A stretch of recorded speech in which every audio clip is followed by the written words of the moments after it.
Assalamualaikum warahmatullahi wabarakatuh. Saya Nur Afifah Lutfiani, NIM 1710201091 dari Prodi Keperawatan kelas 7B kelompok B1. Jadi hari ini saya membuat video untuk evaluasi keperawatan kritis materi perawatan tracheostomi. Jadi saya akan memaparkan sedikit materi tentang tracheostomi dan juga tata cara perawatan tracheostomi. Ya, jadi saya akan memaparkan dari fase prainteraksi, kemudian orientasi, kerja, dan juga terminasi, dan setelah itu dokumentasi. Baik, selamat menyaksikan.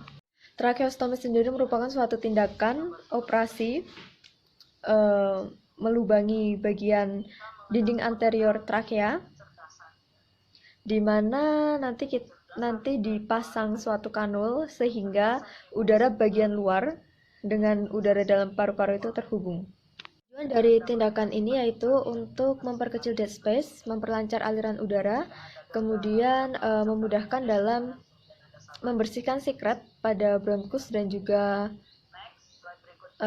pada bronkus, kemudian menjaga agar jalan nafas tetap terbuka, memberikan perlindungan terhadap kemungkinan terjadinya aspirasi, kemudian setelah itu bila diperlukan pemasangan ventilasi dalam jangka waktu yang lama.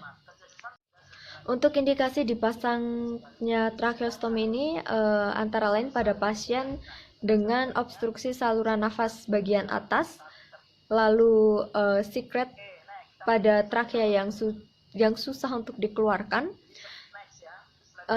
atau saluran nafas, kemudian adanya cairan di dalam trakea, lalu insufisiensi pernafasan. Untuk kontraindikasi dari pemasangan tracheostomi ini antara lain pada pasien dengan tumor pada saluran pernafasan di bawah tracheostomi, lalu pasien DM yang tidak terkontrol, dan juga pasien dengan kelainan darah seperti CT dan BT.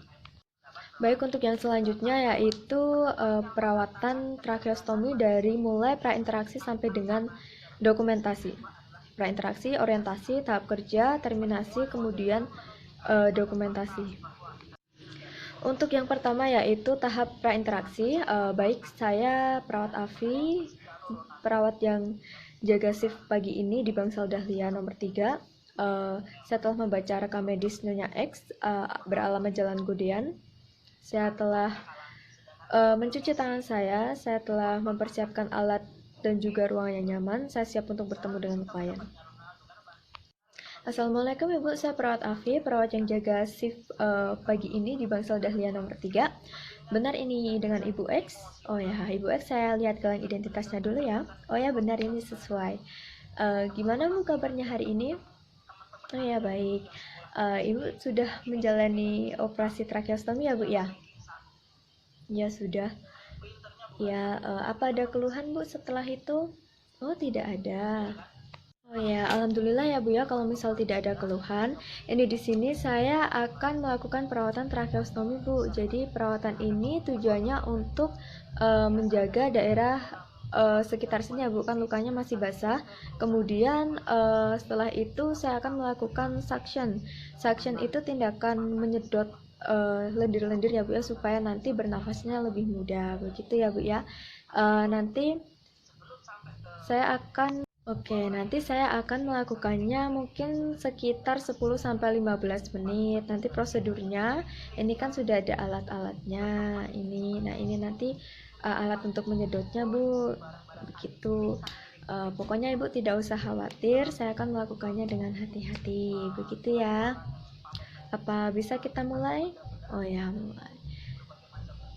Setelah kita meminta izin kepada klien, Kemudian kita bisa langsung untuk menjaga privasi klien dengan menutup korden apabila ruangan tersebut berkorden. Lalu kita lanjut lagi berbincang-bincang dengan klien. Baik Bu, kalau misal sudah siap, kita baca basmalah bersama ya Bu ya. Bismillahirrahmanirrahim, semoga tindakannya lancar. Masuk ke tahap kerja, jadi kemudian kita bisa mencuci tangan kita kembali atau menggunakan hand rub. Lalu kita memberikan posisi yang nyaman pada klien, kemudian kita meletakkan pengalas di dada dan juga daerah bawah tracheostomi. Lalu kita mengangkat kasa di bagian tracheostomi ini menggunakan pinset. Sebelum beralih ke teknik steril, kita mempersiapkan hal-hal seperti mempersiapkan plester, kemudian membuka semua bag instrumen, something like that. Lalu kita mempersiapkan suction. Setelah semuanya siap, barulah kita memakai sarung tangan steril. Masuk ke tahap selanjutnya, yaitu kita melakukan suction dengan hati-hati, yaitu dengan gerakan memutar gitu.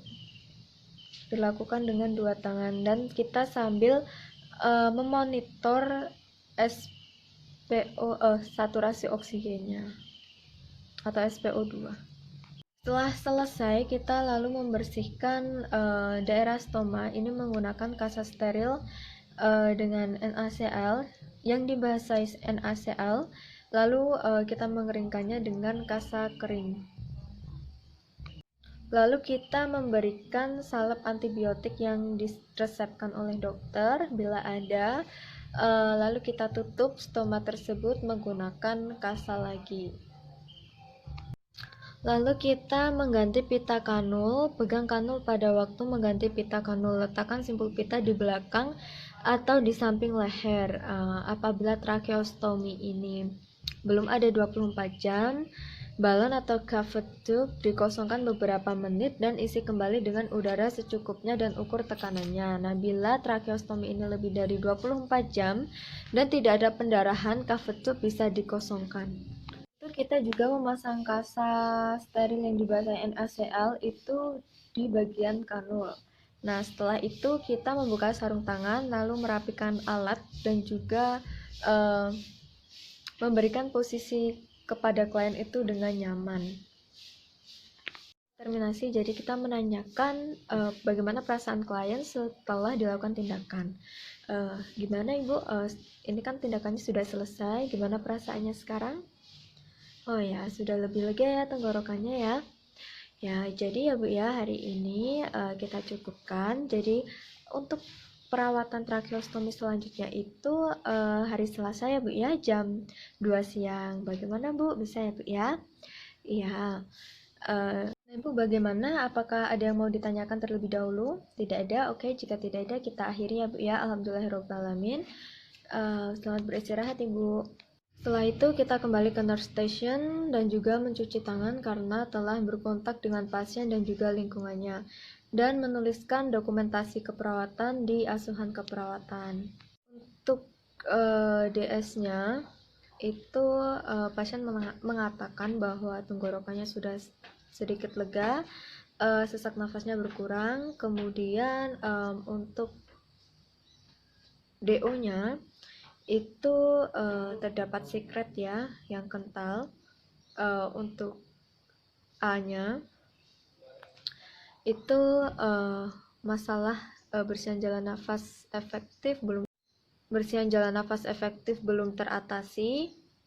Kemudian untuk P, planningnya itu dilakukan tindakan suction atau perawatan tracheostomi pada hari Selasa jam 2 siang. Baik, mungkin itu saja yang dapat saya sampaikan. Ada kurang dan lebihnya saya mohon maaf. Wabillahi taufiq wal hidayah. Wassalamualaikum warahmatullahi wabarakatuh.